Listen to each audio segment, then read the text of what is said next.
ಆತ್ಮೀಯರೇ, ತಮ್ಮೆಲ್ಲರಿಗೂ ನಮಸ್ಕಾರಗಳು.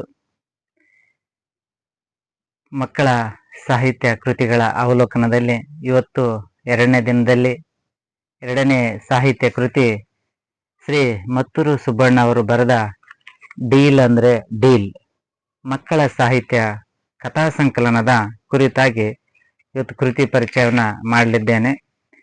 ಮತ್ತೂರು ಸುಬ್ಬಣ್ಣ ಸರ್ ಅವರು ಹಿರಿಯ ಮಕ್ಕಳ ಸಾಹಿತಿಗಳು, ಹಾಗೆ ಕೇಂದ್ರೀಯ ವಿದ್ಯಾಲಯದಲ್ಲಿ ಅಧ್ಯಾಪಕರಾಗಿ ಪ್ರಾಂಶುಪಾಲರಾಗಿ ಸೇವೆ ಸಲ್ಲಿಸಿ ನಿವೃತ್ತಿ ಜೀವನವನ್ನ ನಡೆಸ್ತಾ ಇದ್ದಾರೆ. ಅವರು ಮಕ್ಕಳ ನಡುವೆ ಅಪಾರವಾದ ಅನುಭವವನ್ನು ಹೊಂದಿರುವ ಅಧ್ಯಾಪಕ ವೃತ್ತಿಯಲ್ಲಿ ಅಪಾರವಾದ ಅನುಭವವನ್ನು ಹೊಂದಿರುವ ಅವರು ಸೇವಾ ಅನುಭವದಲ್ಲಿ ವಿವಿಧ ರಾಜ್ಯಗಳಲ್ಲಿ ಸೇವೆ ಸಲ್ಲಿಸುವ ಕಾರಣದಿಂದ, ಮಕ್ಕಳ ನಡುವೆ ಅವರು ಸಮಯವನ್ನು ಕಳೆದಿರುವ ಕಾರಣದಿಂದ, ಅಪಾರವಾದ ಅನುಭವದಿಂದ ಈಗಾಗಲೇ ಹಲವಾರು ಮಕ್ಕಳ ಸಾಹಿತ್ಯ ಕೃತಿಯನ್ನ ರಚಿಸಿದ್ದಾರೆ. ಮಕ್ಕಳ ಸಾಹಿತ್ಯ ಲೋಕದಲ್ಲಿ ತಮ್ಮದೇ ಆದ ಹೆಸರನ್ನ ಪಡೆದಿದ್ದಾರೆ.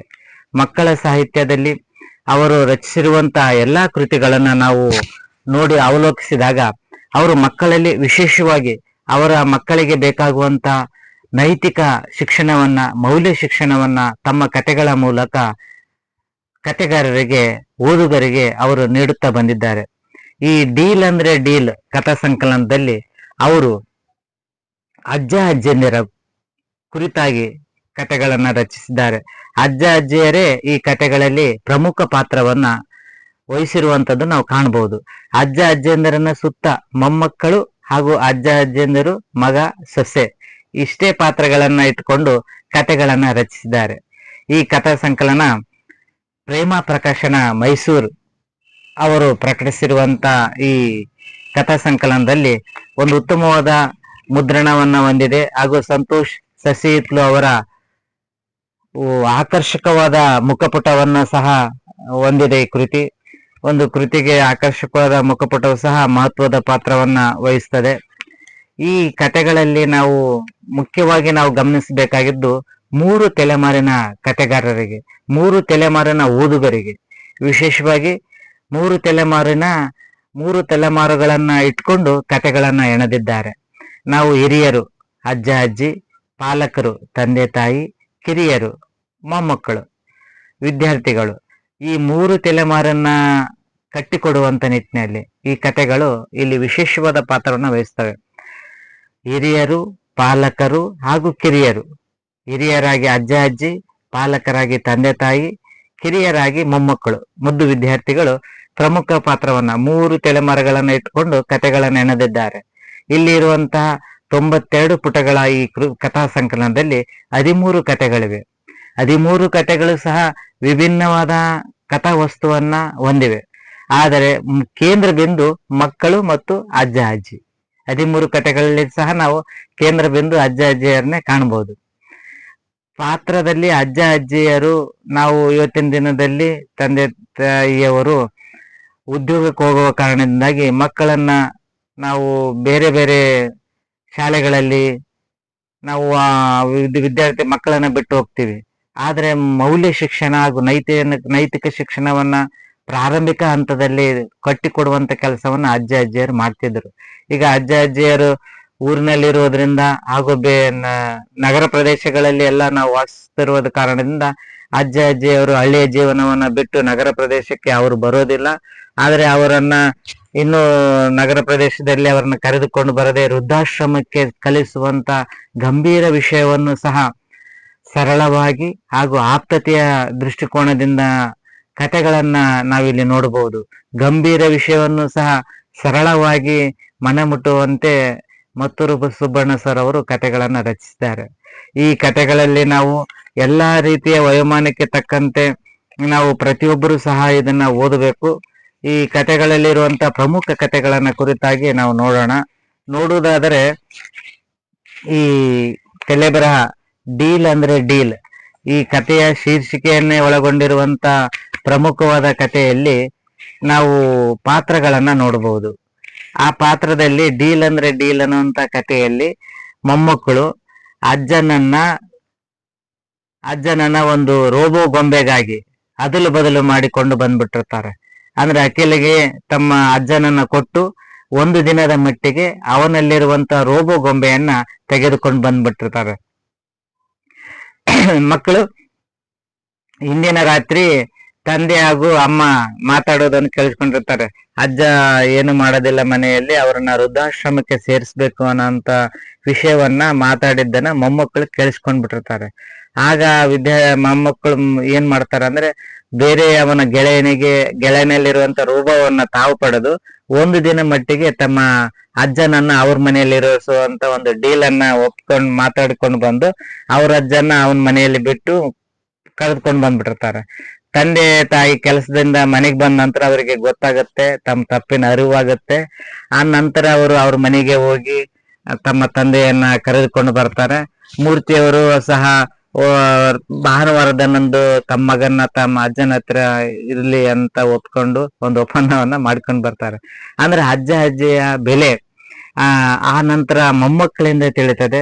ಅಜ್ಜಿಯ ಒಂದು ಗೋವಾ ಪ್ರವಾಸ ಅನ್ನೋಂತ ಕಥೆಯಲ್ಲಿ ಸಹ ಅಜ್ಜಿಗೆ ವಯಸ್ಸಾಗಿದೆ, ಅವರಿಗೆ ದೂರ ಪ್ರಯಾಣ ಆಗೋದಿಲ್ಲ, ಹಾಗಾಗಿ ಬೇಡ ಅಂತೇಳಿ ಹೇಳ್ತಾರೆ. ಆದ್ರೆ ಮೊಮ್ಮಗಳು ಪುಟ್ಟಿಗೆ ಅಜ್ಜಿಯನ್ನ ಬಿಟ್ಟು ಪ್ರವಾಸಕ್ಕೆ ಹೋಗಕ್ ಮನಸ್ಸೇ ಇರೋದಿಲ್ಲ. ಆದ್ರೂ ಸಹ ತಂದೆ ಹಾಗೂ ತಾಯಿ ವಯಸ್ಸಾಗಿದೆ ಅನ್ನೋಂತ ಕಾರಣಕ್ಕೆ ಅವ್ರನ್ನ ಬಿಟ್ಟು ಪ್ರವಾಸಕ್ಕೆ ರೆಡಿ ಆಗ್ತಾರೆ. ಆದ್ರೆ ವಿಪರ್ಯಾಸ ಅಂದ್ರೆ ಕೋವಿಡ್ ಬಂದು ಎಲ್ಲ ವಿಮಾನಗಳು ರದ್ದಾಗ್ಬಿಡುತ್ತೆ. ಆ ಕಾರಣದಿಂದ ಪ್ರವಾಸನೂ ಸಹಿತ ರದ್ದಾಗ್ಬಿಡುತ್ತೆ. ಮುಂದಿನ ಪ್ರವಾಸದಲ್ಲಿ ಅಜ್ಜಿಯನ್ನು ಸಹ ನಾವು ಕರೆದುಕೊಂಡು ಹೋಗೋಣ ಅನ್ನುವಂತ ವಿಷಯದೊಂದಿಗೆ ಆ ಕಥೆ ಸಮಾಪ್ತಿ ಆಗುತ್ತೆ. ಹಾಗೂ ಆ ಅಜ್ಜ ಎಲ್ಲೂ ಹೋಗಲ್ಲ ಅನ್ನುವಂತ ಕಥೆಯಲ್ಲಿ ಸಹ ಒಂದು ಸ್ವಾರಸ್ಯಕರ ಅಂದ್ರೆ, ಪ್ರತಿದಿನ ಮೊಮ್ಮಗ ದಿನಾಲೂ ಸಹ ಕಥೆಗಳನ್ನ ಕೇಳ್ಕೊಳ್ತಾ ಇರ್ತಾನೆ. ಆದ್ರೆ ಸೊಸೆಗೆ ಬರೀ ಮಗ ಕಥೆಗಳನ್ನ ಕೇಳ್ತಾನೆ, ಓದೋದಿಲ್ಲ, ಸಮಯ ವ್ಯರ್ಥ ಆಗುತ್ತೆ ಅಂತೇಳಿ ಮಾವನಿಗೆ ಒಂದು ತಾಸು ಪಾರ್ಕ್ ನಲ್ಲಿ ಇದ್ಬೇಕು, ಆ ಒಂದು ತಾಸಿನಲ್ಲಿ ಅವನು ಓದ್ತಾನೆ, ನಂತರ ನೀವು ತಡವಾಗಿ ಬರ್ಬೇಕು ಅನ್ನೋಂತ ಒಂದು ವಿಷಯವನ್ನ ಹೇಳಿರ್ತಾನೆ ಮಾವಿಗೆ.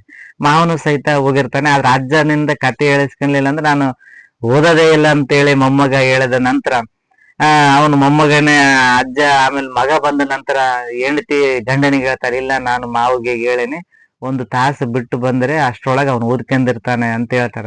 ಆ ವಿಷಯನ ಕೇಳಿಸ್ಕೊಂಡಂತ ಮೊಮ್ಮಗ ಪಾರ್ಕಿಗೆ ಓಡಿ ಹೋಗಿ ತಾತನ ಕರೆದುಕೊಂಡು ಬರ್ತಾನೆ. ಅಷ್ಟರಲ್ಲಿ ಮಗ ಇರ್ಲಾರ್ದನ್ಕೊಂಡು ಇವರೆಲ್ಲ ಆತಂಕಕ್ಕೆ ಒಳಗಾಗ್ಬಿಟ್ಟಿರ್ತಾರೆ ತಂದೆ ತಾಯಿ, ಓ ಮಗ ಎಲ್ಲಿ ಹೋದ್ನ ಅಂತ ಹೇಳಿ.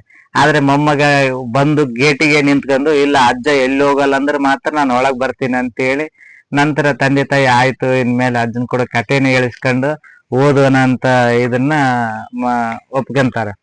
ಇನ್ನು ಜೀವನ್ ಭದ್ರಾಣಿ ಪಶ್ಯತಿ ಅನ್ನಂತ ಒಂದು ಕಥೆಯಲ್ಲಿ, ಈ ಕಥೆಯಲ್ಲಿ ಬಹುತೇಕ ಎಲ್ಲಾ ಪಾತ್ರಗಳು ಸಹ ವಾಸ್ತವದಲ್ಲಿರುವಂತಹ ಪರಿಸ್ಥಿತಿಗೆ ಅನುಗುಣವಾಗಿ ಕಥೆಗಳ ರಚನೆ ಆಗಿವೆ. ಅಂದ್ರೆ ಪ್ರತಿಯೊಬ್ಬರಿಗೂ ಸಹ ಒಂದು ಜೀವನ ಪಾಠವನ್ನ ಕಥೆಗಳ ಮೂಲಕ ಹೇಳುವಂತಹ ಪ್ರಯತ್ನವನ್ನ ಮತ್ತೂರು ಸುಬ್ಬಣ್ಣ ಸರ್ ಅವರು ಮಾಡಿದ್ದಾರೆ. ಇಲ್ಲಿ ಜೀವನ್ ಭದ್ರಾಣಿ ಪಶ್ಯತಿ ಅನ್ನೋಂಥ ಕಥೆಯಲ್ಲಿ ರಾಸಾಯನಶಾಸ್ತ್ರದ PUC ರಾಸಾಯನಶಾಸ್ತ್ರದ ಪತ್ರಿಕೆ 2 ಸಾರಿ ಸೋರಿಕೆ ಕಾರಣದಿಂದ ವಿದ್ಯಾರ್ಥಿಗಳಲ್ಲಿ ಯಾವ ರೀತಿ ನಿರಾಶಾ ಭಾವನೆ ಮೂಡುತ್ತೆ, ಓದುವುದರಲ್ಲಿ ನಿರಾಸಕ್ತಿಯನ್ನು ಹೊಂದುತ್ತಾರೆ. ಆದ್ರೆ ಅವನು ಒಬ್ಬ ವಿದ್ಯಾರ್ಥಿ ಆತ್ಮಹತ್ಯೆಗೆ ಶರಣಾಗ್ಬೇಕಂತ ಪ್ರಯತ್ನ ಪಡ್ತಿರ್ತಾನೆ, ಲೆಟರ್ನು ಬರಿತಾ ಇರ್ತಾನೆ. ಆದ್ರೆ ಇತರ ಮೊಮ್ಮಕ್ಕಳಿಗೆ ಅಜ್ಜ ಕತೆ ಹೇಳ್ತಿರ್ತಾರೆ. ಕತೆ ಹೇಳುವಂತ ಆಂಜನೇಯ ಸ್ವಾಮಿ ಕತೆ ಹೇಳ್ತಿರ್ತಾರೆ. ಆ ಸೀತೆಯನ್ನ ಹುಡುಕುವಂತ ಸಂದರ್ಭದಲ್ಲಿ ಎಷ್ಟು ಸಾರಿ ಅವರಿಗೆ ವಿಫಲ ಆಗುತ್ತೆ ಆಂಜನೇಯನ ಪ್ರಯತ್ನ. ಆದ್ರೂ ಸಹಿತ ಆಂಜನೇಯ ಛಲ ಬಿಡದೆ ಒಂದು ಪ್ರಯತ್ನ ಮಾಡಿ ಕೊನೆ ಕ್ಷಣದಲ್ಲಿ ಗೆಲುವು ಪಡಿತಾನೆ ಅನ್ನೋಂಥ ಕಥೆಯನ್ನ ಕೇಳಿದ ನಂತರ ಅವನಿಗೂ ಸಹಿತ ತನ್ನ ತಪ್ಪಿನ ಅರಿವಾಗುತ್ತೆ. ನಾವು ಆತ್ಮಹತ್ಯೆ ಮಾಡ್ಕೋಬಾರದು, ಇದ್ದು ಸಾಧನೆ ಮಾಡಬೇಕು ಅಂತ ಹೇಳಿ ತನ್ನ ನಿರ್ಧಾರವನ್ನು ಬದಲಿಸ್ಕೊಂತಾನೆ. ಆ ರೀತಿ ಸಹ ಒಂದು ವಿಶೇಷವಾದ ಕಥೆಯನ್ನು ಸಹ ನಾವು ಕಾಣ್ಬೋದು. ಇನ್ನು ಅಜ್ಜಿಯ ಟ್ರಂಕನ್ ಅಂತ ಒಂದು ಕಥೆಯಲ್ಲಿ ಹಾಸ್ಯಭರಿತವಾಗಿ ಹಾಗೂ ಅಜ್ಜಿಯ ಮೌಲ್ಯಗಳು, ಅಜ್ಜಿಯ ಭಾವನೆ, ಒಂದು ಗ್ಯಾರೇಜನ್ನ ಖಾಲಿ ಮಾಡಿ ಬಾಡಿಗೆ ಕೊಡ್ಬೇಕನ್ನುವಂತ ವಿಷಯದಲ್ಲಿ ಮಗ ಸೊಸೆ ಇರ್ತಾರೆ. ಆದ್ರೆ ಆ ಹಳೆ ಗ್ಯಾರೇಜ್ ನಲ್ಲಿ ಅಜ್ಜಿ ಒಂದು ಟ್ರಂಕ್ ಇರುತ್ತೆ. ಆದ್ರೆ ಅಜ್ಜಿ ಟ್ರಂಕಿನ ಬಗ್ಗೆ ಮಾತಾಡ್ಬೇಕು ಅಂದಾಗ ಒಮ್ಮೆ ಮಗನು ಅಜ್ಜಿ ಮಾತು ಕೇಳ್ತಿರಲ್ಲ, ಸೊಸೆನೂ ಸಹಿತ ಅತ್ತೆ ಮಾತನ್ನು ಕೇಳ್ತಿರಲ್ಲ. ಆದ್ರೆ ಒಂದು ದಿನ ಅವ್ರು ಕೆಲ್ಸಕ್ಕೆ ಹೋದಾಗ ಮೊಮ್ಮಕ್ಕಳಿಗೆ ಹೇಳ್ತಾರೆ, ಆ ಶಾಲೆಯಲ್ಲಿ ಒಂದು ಕಾಂಪಿಟೇಷನ್ ಇರುತ್ತೆ, ಹಳೆ ವಸ್ತುಗಳನ್ನ ಪ್ರದರ್ಶನ ಇರ್ತತೆ. ಆ ಪ್ರದರ್ಶನದಲ್ಲಿ ಯಾರು ಹೆಚ್ಚಿನ ವಸ್ತುಗಳನ್ನ ಪಡಿತಾರೆ ಅವ್ರಿಗೆ ಬಹುಮಾನ ಅಂತ ಇರುತ್ತೆ. ಅವಾಗ ಅವ್ರಿಬ್ರು ಕೆಲ್ಸಕ್ಕೆ ಹೋದಾಗ ಅಜ್ಜಿ ಹೇಳ್ತಾಳೆ, ಇಲ್ಲ ನೀವು ವಸ್ತು ಪ್ರದರ್ಶನ ಗೆಲ್ಲಬೇಕಾದ್ರೆ ನೀವು ನನಗೆ ಟ್ರಂಕ್ ತಂದು ಕೊಡ್ರೆ ನಿಮ್ಗೆ ಸಹಾಯ ಮಾಡ್ತೀನಿ ಅಂತೇಳಿ. ಅವಾಗ ಮೊಮ್ಮಕ್ಕಳು ಹುಡುಕಾಡಿ ಒಂದು ಟ್ರಂಕ್ ಅನ್ನು ತಂದು ಕೊಡ್ತಾರೆ, ಅಜ್ಜಿ ಟ್ರಂಕ್ ಅನ್ನ. ಅದ್ರೊಳಗೆ ಅಜ್ಜಿ ಹಳೆ ಕಾಲದ ನಾಣ್ಯಗಳು, ಕಸೂತಿ ಹಾಕಿದ ಬಟ್ಟೆಗಳು ಅವೆಲ್ಲ ಇರ್ತಾವ.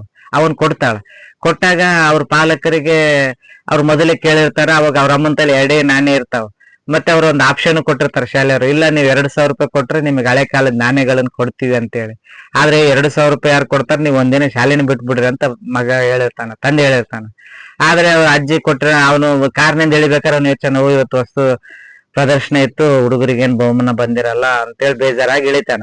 ಆದ್ರೆ ಅವ್ರ ಮಗ ತಂದೆ ತಾಯಿ ಬಂದಾಗ ಮಕ್ಕಳು ಮೆಡಲ್ ಹಾಗೂ ಸರ್ಟಿಫಿಕೇಟ್ ತಗೊಂಡ್ ಬಹಳ ಖುಷಿಯಿಂದ ಹೋಗ್ತಾರೆ. ಅವಾಗ ಅವ್ರಿಗೆ ಆಶ್ಚರ್ಯ ಆಗತ್ತ, ಯಾವ ರೀತಿ ಬಹುಮಾನ ಬಂತು ಅಂತೇಳಿ. ಅವಾಗ ಅಂತಾರ, ಇಲ್ಲ ಅಜ್ಜಿ ನಮಗೆ ಟ್ರಂಕಿನಿಂದ ನಮಗೆ ಹಳೆ ಕಾಲದ ನಾಣ್ಯಗಳನ್ನ, ಕಸೂತಿ ಬಟ್ಟೆಗಳನ್ನ, ವಸ್ತುಗಳನ್ನು ಕೊಟ್ರು. ಅದನ್ನ ಉಪಯೋಗಿಸ್ಕೊಂಡು ವಸ್ತು ಪ್ರದರ್ಶನ ನಮಗೆ ಬಹುಮಾನ ಬಂತು ಅಂತೇಳಿ ಮೆಡಲ್ ಹಾಗೂ ಪ್ರಮಾಣ ಪತ್ರಗಳನ್ನ ತಂದು ತೋರಿಸಿದಾಗ ಅವಾಗ ಅಜ್ಜಿ ಏನ್ ಹೇಳ್ತಿದ್ಲು, ಅದನ್ನ ಅಜ್ಜಿ ಏನ್ ಹೇಳಕ್ ಪ್ರಯತ್ನ ಪಡ್ತಿದ್ಲು, ಅನಂತ ವಿಷಯಗಳನ್ನ ಸಹ ತಮ್ಮ ತಪ್ಪಿನ ಅರಿವಿನ ಮೂಲಕ ಅವರು ತಿದ್ಕೊಂತಾರೆ. ಹಾಗೆ ಅಜ್ಜ ಅಜ್ಜಿ ಜಗಳದ ಕಥೆಯಲ್ಲಿ ಸಹ ಅಜ್ಜ ಅಜ್ಜಿ ಸಣ್ಣ ಸಣ್ಣ ವಿಷಯಕ್ಕೆ ಜಗಳ ಆಡ್ತಿರ್ತಾರೆ. ಅದನ್ನ ತಮ್ಮ ಪ್ರೀತಿ ಮೂಲಕ, ಒಂದು ಒಪ್ಪಂದದ ಮೂಲಕ ಅವರು ಅಜ್ಜ ಅಜ್ಜಿ ಜಗಳನ ಬಗೆಹರಿಸುವಂತ ಪಾತ್ರವನ್ನ ಮೊಮ್ಮಕ್ಕಳು ಮಾಡ್ತಾರೆ. ಇನ್ನು ಅಜ್ಜ ಎಲ್ಲಿ ಕಾಣೆಯಾದ್ರ ಕಥೆಯಲ್ಲಿ ಅಜ್ಜ ದೇಹದಾನ ಮಾಡ್ಬೇಕು ಅನ್ನೋಂತ ನಿರ್ಧಾರದಿಂದ ಒಂದು ದೇಹದಾನವನ್ನ ಮಾಡೋದ್ರಿಂದ ಏನಾಗುವ ಉಪಯೋಗ ಆಗುತ್ತೆ, ಆಮೇಲೆ ಮೊಮ್ಮಗ ಹಾಗೂ ಅಜ್ಜನ ನಡುವಿನ ಸಂಬಂಧವನ್ನ ಈ ಕಥೆಯಲ್ಲಿ ಬಹಳ ಮಾರ್ಮಿಕವಾಗಿ ಹಾಗೂ ಅರ್ಥಪೂರ್ಣವಾಗಿ ಕಥೆಯಲ್ಲಿ ನಿರೂಪಿಸಿದ್ದಾರೆ ಲೇಖಕರು. ಇನ್ನು ಅಜ್ಜಿ ಆಸ್ತಿ, ಅಜ್ಜಿಗೆ ಒಬ್ಬಗೆ ಮಗಳಿರೋ ಕಾರಣ ಮಗಳು ಅಜ್ಜಿ ಮನೆಯಲ್ಲಿ ಇರ್ತಾಳೆ. ಹಾಗೆ ಅಜ್ಜಿಗೆ 2 ಮೊಮ್ಮಕ್ಕಳು ಇರ್ತಾರೆ, ಅಕ್ಕ ತಂಗಿ. ಅವರು ಪರೀಕ್ಷೆ ಇದ್ದಾಗ ಅಜ್ಜಿ ಧಾರಾವಾಹಿಗಳನ್ನ ನೋಡ್ತಿರ್ತಾಳೆ. ಅದು ಬಹಳ ಸೌಂಡ್ ಇಟ್ಕೊಂಡ್ ಧಾರಾವಾಹಿ ನೋಡ್ತಿರ್ತಾಳೆ. ಅದೇ ಓದಕ್ಕೆ ಡಿಸ್ಟರ್ಬ್ ಆಗ್ತಿರ್ತೈತಿ. ಆದ್ರೆ ಅಜ್ಜಿಗೆ ಹೇಳಿದ್ರೆ ಅವ್ರು ಕೇಳ್ತಿರಲ್ಲ. ಅಜ್ಜಿ ಸೌಂಡ್ ಕಡಿಮೆ ಮಾಡಂದ್ರೆ ನೀನು ಸೌಂಡ್ ಜಾಸ್ತಿ ಇಡ್ತಿರ್ತಾಳೆ. ಆದ್ರೆ ಮೊಮ್ಮಕ್ಕಳು 2 ಪ್ಲಾನ್ ಮಾಡಿ ಅಜ್ಜಿಯ ಮನಸ್ಸೊಲಿಸಿ ಅವರಿಂದನೇ ಒಂದು ಪರೀಕ್ಷೆ ಸಮಯದಲ್ಲಿ ಟಿವಿಗಳನ್ನ ಬಂದ್ ಮಾಡಿ ಆ ಮೊಮ್ಮಕ್ಕಳ ಓದಿಗೆ ಸಹಾಯ ಮಾಡುವ ನಿಟ್ಟಿನಲ್ಲಿ ಅಜ್ಜಿ ಅವ್ರಿಗೆ ಯಾವ ರೀತಿ ಸಪೋರ್ಟ್ ಮಾಡಿದ್ಲು ಅನ್ನೋಂಥದ್ದು ಸ್ವಾರಸ್ಯಕರವಾಗಿ ಹಾಗೂ ಹಾಸ್ಯಭರಿತವಾಗಿ ಆ ಕಥೆಯನ್ನ ನಿರೂಪಿಸಿದ್ದಾರೆ.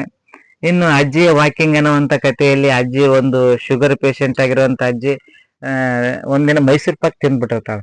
ಮೈಸೂರು ಪಾಕ್ ತಿಂದಾಗ ಹಾಗಾಗಿ ಡಾಕ್ಟರ್ನ ಕರೆಸಿ ಚೆಕ್ ಮಾಡಿ, ಇಲ್ಲ ಅಜ್ಜಿ ದಿನಾಲೇ 2 ಕಿಲೋಮೀಟರ್ ವಾಕಿಂಗ್ ಹೋಗ್ಬೇಕಂತ ಡಾಕ್ಟರ್ ಸಲಹೆ ನೀಡ್ತಾರೆ. ಆದ್ರೆ ಅಜ್ಜಿ ಆತಂಕ ಕೊಡ್ತಾವ, ನಾನೆಲ್ಲಿ ಅಷ್ಟು ಕಿಲೋಮೀಟರ್ ನಡೆಯಕ್ಕಾಗತ್ತ ಅಂತೇಳಿ. ಆದ್ರೆ ಮೊಮ್ಮಗ ಶಾಲೆಯಿಂದ ಬಂದ ನಂತರ ಅಜ್ಜಿ ಎಷ್ಟು ಕಿಲೋಮೀಟರ್ ಹೋಗ್ತಾಳ ಎಷ್ಟು ಅಂತೇಳಿ ಅವನು ಜಪ ಮಾಡ್ಕೊಂತ ಅಜ್ಜಿ ಹೋಗ್ತಿರ್ತಾಳ. ಅದನ್ನ ತನ್ನ ಅಳತೆಯ ಮೂಲಕ ಮಾಡಿ ಅವನು ಅಜ್ಜಿ 2 ಕಿಲೋಮೀಟರ್ ಡಾಕ್ಟರ್ ಹೇಳ್ತಾರ, ಆದ್ರೆ ಅಜ್ಜಿ 3 ಕಿಲೋಮೀಟರ್ ಹೋಗ್ತಿರ್ತಾಳ ವಾಕಿಂಗ್. ನಿಟ್ಟಿನಲ್ಲಿ ಅಜ್ಜಿಗೆ ಧೈರ್ಯ ಹೇಳಿ, ಇಲ್ಲ ಅಜ್ಜಿ ಡಾಕ್ಟರ್ ಹೇಳೋದಕ್ಕಿಂತ ಹೆಚ್ಚಿಗೆ ನೀನು ಹೋಗಿ ನಡೀತಾ ಇದೀಯ ಅಂತೇಳಿ ಅಂದಾಗ ಅಜ್ಜಿ ಖುಷಿ ಆಗ್ಬಿಡುತ್ತ, ಓಹೋ ನಾನ್ ಜಾಸ್ತಿ ನಡೀತಾ ಇದ್ದೀನಿ ಅಂತೇಳಿ. ಅದನ್ನು ಸಹಿತ ಸ್ವಾರಸ್ಯಕರವಾಗಿ ಕಥೆ ಇದೆ. ಇನ್ನು ಆನಂದ ಮನೆಗ್ ಬಂದಂತ ಒಂದು ಕಥೆಯಲ್ಲಿ ಮಗನ್ನ ಸಣ್ಣವನ 2 ಉದ್ಯೋಗಿಗಳು ತಂದೆ ತಾಯಿ ಉದ್ಯೋಗ ಮಾಡ್ತಿರ್ತಾರೆ. ಮಗನ್ ನೋಡಕ್ ಒಬ್ಬರನ್ನ ನೇಮಿಸ್ಕೊಂಡಿರ್ತಾರೆ. ಆದ್ರೆ ಅವನ ಮಗನ ಹಾಸ್ಟೆಲ್ಗೆ ಹಾಕಿದಾಗ ಕೆಲಸದಿಂದ ಆತನ ಬಿಡಿಸ್ಬಿಟ್ಟಿರ್ತಾರ. ಆದ್ರೆ 2 ತಿಂಗಳ ರಜೆಗೆ ಬಂದಾಗ ಅವನಿಗೆ ತನ್ನ ನೋಡ್ಕೊಂಡಿರೋಂಥವ್ರಿಗೆ ನೋಡ್ಬೇಕು, ಆರೋಗ್ಯ ಸರಿ ಇಲ್ಲ ಅಂತ ವಿಷಯ ತಿಳಿದು ಅವನು ಹಳ್ಳಿಗೆ ಹೋಗಿ ಅವ್ರನ್ನ ಸೇವೆ ಮಾಡ್ತಾನ. ನಂತರ ನೀವ್ ಯಾಕೆ ಬಿಡಿಸಿರಿ ಅನ್ನೋಂತ ಒಂದು ಮಾನವೀಯತೆ ದೃಷ್ಟಿಕೋನದಲ್ಲಿ ಅವನು ಹೇಳ್ತಾನ. ನಂತರ ಅವನ್ನ ಮತ್ತೆ ಪುನಃ ಕೆಲ್ಸಕ್ಕೆ ಸೇರಿಸ್ಕೊಂಡು ಇದು ಮಾಡುವಂತ ಕಥೆ ಆಗುತ್ತೆ. ಹಾಗೂ ಮಕ್ಕಳು ಒಂದು ಅಜ್ಜ ಅಜ್ಜಿನ ದಿನಕ್ಕಾಗಿ ಅಜ್ಜ ಅಜ್ಜಿನ ಮನೆಗ್ ಕಳಿಸ್ಬೇಕು ಅಂತ ಹೇಳ್ತಾರೆ. ಆದ್ರೆ ಅವರು ತಂದೆ ತಾಯಿ ಒತ್ತಡದ ನಡುವೆ ಮನೆಗ್ ಕಳ್ಸಕ್ಕಾಗಿರಲ್ಲ. ಅವಾಗ ಮೊಮ್ಮಕ್ಕಳೇ ಅಜ್ಜ ಅಜ್ಜಂತಲೇ ಹೋಗಿ ಅಜ್ಜ ಅಜ್ಜಿನ ಕರ್ಕೊಂಡ್ ಬರುವಂತ ಒಂದು ಕತೆ. ತಂದೆ ತಾಯಿ ಬಿಡುವಿಲ್ಲದಷ್ಟು ತಂದೆ ತಾಯಿ ದುಡಿತಾರೆ, ಆದ್ರೆ ಮಕ್ಕಳಿಗಾಗಿ ದುಡಿತಿರ್ತಾರೆ. ಆದ್ರೆ ಮಕ್ಕಳಿಗಾಗಿ ದುಡಿತಿರುವಂತ ತಂದೆ ತಾಯಿಗಳು ಅವ್ರಿಗೆ ಏನ್ ಬೇಕು, ಅವ್ರ ಅವಶ್ಯಕತೆ ಏನು, ಅಜ್ಜ ಅಜ್ಜಿ ಪ್ರೀತಿಯಿಂದ ಅವರನ್ನ ದೂರ ಮಾಡ್ತಾ ಇದಾರ ಅನ್ನೋಂತ ವಿಷಯವನ್ನು ಸಹ ಈ ಕಥೆಯಲ್ಲಿ ಸೊಗಸಾಗಿ ನಿರೂಪಣೆ ಮಾಡಿದ್ದಾರೆ. ಡೀಲ್ ಕಥಾ ಸಂಕಲನದ ಹಸ್ತಪತ್ರಿಕೆಯನ್ನ ಓದಿರುವಂತ ವಿದ್ಯಾರ್ಥಿಗಳ ಅನುಭವವನ್ನು ಸಹ ಇಂದಿನ ಪುಟದಲ್ಲಿ ಬೆನ್ನುಡಿಯಲ್ಲಿ ಅವ್ರನ್ನ ಅನುಭವಗಳನ್ನ ಬಳಸಿಕೊಂಡಿದ್ದಾರೆ. ಎಲ್ಲ ವಯೋಮಾನದ ವಿದ್ಯಾರ್ಥಿಗಳು 14 ವರ್ಷ, 12 ವರ್ಷ, 11 ವರ್ಷ ವಿದ್ಯಾರ್ಥಿಗಳು ಈ ಕಥೆಯನ್ನು ಓದಿ ಅವರ ಅನುಭವ ಏನಾಗಿದೆ ಅದನ್ನು ಸಹಿತ ದಾಖಲಿಸಿದ್ದಾರೆ. ನಾನು ಪುಸ್ತಕ ಓದಿದಾಗ ನನ್ನ ಅಜ್ಜ ಅಜ್ಜಿ ಮತ್ತು ಬಾಲ್ಯದ ನೆನಪಾಯಿತು ಅಂತ ವೇದಾಂತ್ ಕಾರ್ತಿಕ್ ಅಭಿಪ್ರಾಯ ಪಟ್ಟಿದ್ದಾನೆ. ನನಗೆ ಅಜ್ಜ ಅಜ್ಜಿಯರ ಮಕ್ಕಳ ಕಥೆಗಳು ತುಂಬಾ ಆಕರ್ಷಕವಾಗಿದ್ದು ಮನರಂಜನೆ ತಂದಿತು ಅಂತ ಹೇಳಿ ಶಿವರೋದಾಯಿನಿ ತನ್ನ ಅಭಿಪ್ರಾಯವನ್ನ ವ್ಯಕ್ತಪಡಿಸಿದ್ದಾಳೆ. ಈ ಪುಸ್ತಕದ ಪ್ರತಿ ಕಥೆಯೂ ಆಸಕ್ತಿಕರವಾಗಿದೆ ಅಂತೇಳಿ 11 ವರ್ಷದ ದಿಶಾ ತನ್ನ ಅಭಿಪ್ರಾಯವನ್ನ ವ್ಯಕ್ತಪಡಿಸಿದ್ದಾಳೆ. ಈ ಕಥಾ ಸಂಕಲನದ ಪ್ರತಿಯೊಂದು ಕಥೆಗಳು ಸಹ ಒಂದು ನಮ್ಮ ದಿನನಿತ್ಯ ನಡೆಯುವಂತ ವಿಷಯ ವಸ್ತುವನ್ನ ಒಳಗೊಂಡಿದೆ. ಹಾಗೆ ತಂದೆ ತಾಯಿಗಳ ಜವಾಬ್ದಾರಿ ಎಷ್ಟಿದೆಯೋ ಮಕ್ಕಳನ್ನ ಬೆಳೆಸುವ ನಿಟ್ಟಿನಲ್ಲಿ ಅಜ್ಜ ಅಜ್ಜಿಯರ ಪಾತ್ರ ಸಹಿತ ಅಷ್ಟೇ ಮುಖ್ಯ ಆಗಿದೆ. ಅಜ್ಜ ಅಜ್ಜಿಯವರು ಮನೆಯಲ್ಲಿದ್ರೆ ಅವರು ಒಂದು ಡಿಕ್ಷನರಿ ಹಾಗೂ ಒಂದು ಮೌಲ್ಯ ಶಿಕ್ಷಣದ ಗ್ರಂಥಾಲಯ ಇದ್ದಂತೆ. ಹಾಗಾಗಿ ಪ್ರತಿಯೊಬ್ಬರು ಸಹಿತ ಅಜ್ಜ ಅಜ್ಜಿಯರನ್ನ ಗೌರವಿಸಬೇಕು ಹಾಗೂ ಅಜ್ಜ ಅಜ್ಜಿಯರು ಏನ್ ಹೇಳ್ಬೇಕಂತ ವಿಷಯವನ್ನ ಏನ್ ಹೇಳ್ಬೇಕು ಅಂತಿರ್ತಾರ ಅದನ್ನ ಆಸಕ್ತಿಯಿಂದ ಹಾಗೂ ತಾಳ್ಮೆಯಿಂದ ಕೇಳಬೇಕು. ಅವರು ಏನ್ ಹೇಳ್ಬೇಕನ್ನಂತ ಅವರ ಭಾವನೆಗಳನ್ನ ಹಾಗೂ ಅವರ ಆದರ್ಶಗಳನ್ನ ನಾವು ಗೌರವಿಸಬೇಕು ಅನ್ನುವಂತ ವಿಷಯವನ್ನ ಮುಕ್ತವಾಗಿ ಹಾಗೂ ಸ್ವಾರಸ್ಯಕರವಾಗಿ ನೀತಿಗಳನ್ನ ಮೂಲಕ ಹೇಳುವಂತ ಪ್ರಯತ್ನವನ್ನ ಮತ್ತೂರು ಸುಬ್ಬಣ್ಣ ಸರ್ ಅವರು ಮಾಡಿದ್ದಾರೆ. ತಾವೆಲ್ಲರೂ ಸಹ ಪ್ರೇಮ ಪ್ರಕಾಶನದಿಂದ ಮೈಸೂರವರು ಪ್ರಕಟಿಸಿರುವಂತಹ ಈ ಕೃತಿಯನ್ನ ಕೊಂಡು ಓದುವ ಮೂಲಕ ಮಕ್ಕಳ ಸಾಹಿತ್ಯವನ್ನ ಪ್ರೋತ್ಸಾಹಿಸಬೇಕು ಹಾಗೂ ಬೆಂಬಲಿಸಬೇಕಂತ ತಮ್ಮಲ್ಲಿ ವಿನಂತಿಸ್ತೇನೆ. ಧನ್ಯವಾದಗಳು.